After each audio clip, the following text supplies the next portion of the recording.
Okay, so in the previous film I showed you how to roll your clay to make the flat piece of clay rolled out for the base of this coil pot. I'm going to show you now what the clay looks like when it's leather when you cut this base. So here's one I prepared yesterday.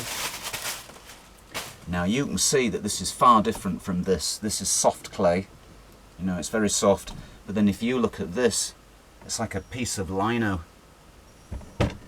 Stand up straight and it becomes quite bendy and pliable. Really nice to cut, like a piece of lino.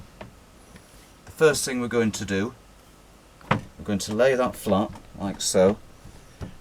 I can feel those edges curling up on this, so I'm going to press that down.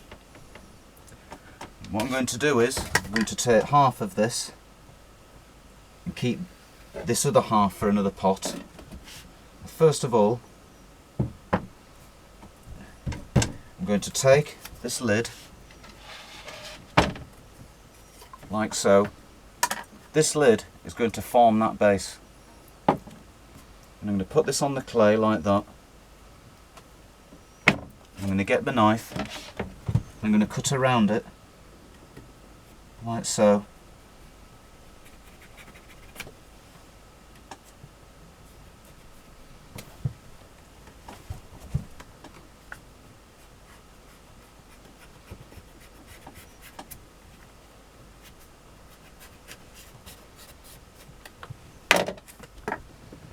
You cut the clay away.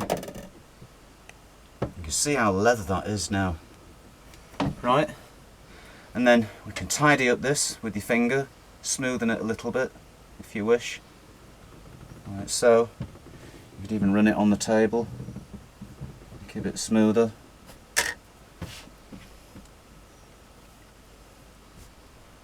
Then you flatten it down, and then the next thing we're going to do, now that that base is where that begins there, like so, we're going to add the first coil. The first coil is the ring here. So what you need to do is you need to make sure that this coil will stick down to the base, and you need to scratch the clay and use this slip that I told you about and use it as a glue to stick the clay together, to stick the coil to the base. If you don't, it will come away or crack. So the slip is just clay mixed with water? Yes. So the first thing you'll need to do is that you need to work out where the first coil is going to go, and the coil needs to go around this edge. So I tend to mark out where I'm going to put my coil. So I think my coil is going to be probably about that thick, perhaps about there, to about that thickness.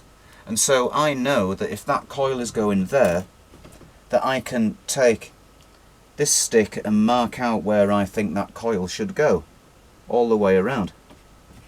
So I'm going to pinhole all the way around my flat base, like that.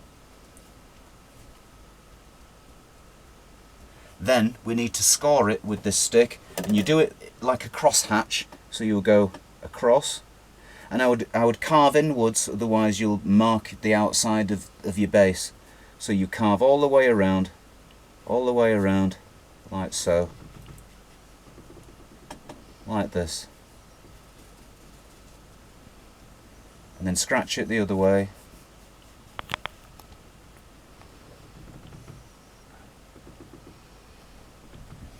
And then with that we get the paintbrush. In fact, what I'm going to do first is, because this dries quite quickly, I'm going to roll the coil first. So I roll the coil, and I need the first one to be like a ring, so it will go around this full circle size. You don't want it too big, keep breaking it away, keep rolling.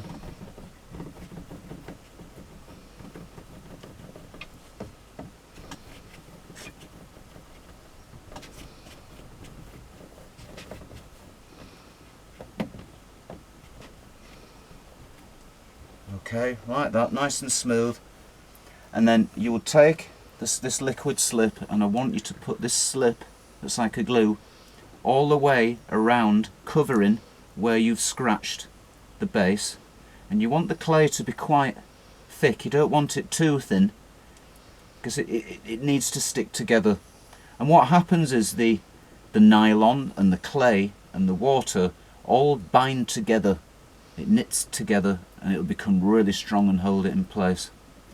So we put this around here, like so, lashed on there like that, right? And then you get your coil, and what you'll do is you'll start on the outside edge there, and you'll go stick, and you stick down with your fingers, and you pass it all the way around like so, like that.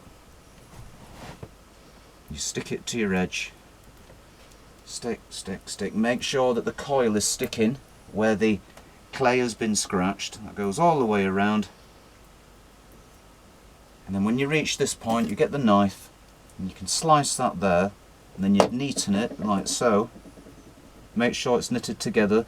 Now the first thing I would do, I would clean up the inside, because you would look inside and this is the base of your pot, so you can clean this up with your finger, and that'll dry nice and smooth. Fill in any holes in if you wish. And then what you can do from here on, the next coil can be as long as you like, and you don't need to do one ring, and you can keep coiling until the coil runs out. And I would start where the join was here and just press on, and make sure you press head over if you want it to be a really straight wool. And then you pass it all the way around like so, like so. Keep pressing.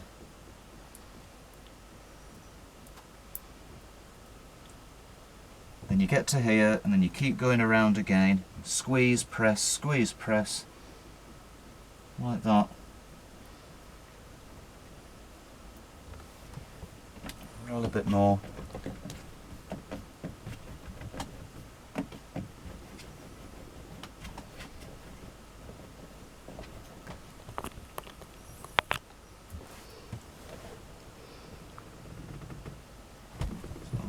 Like that.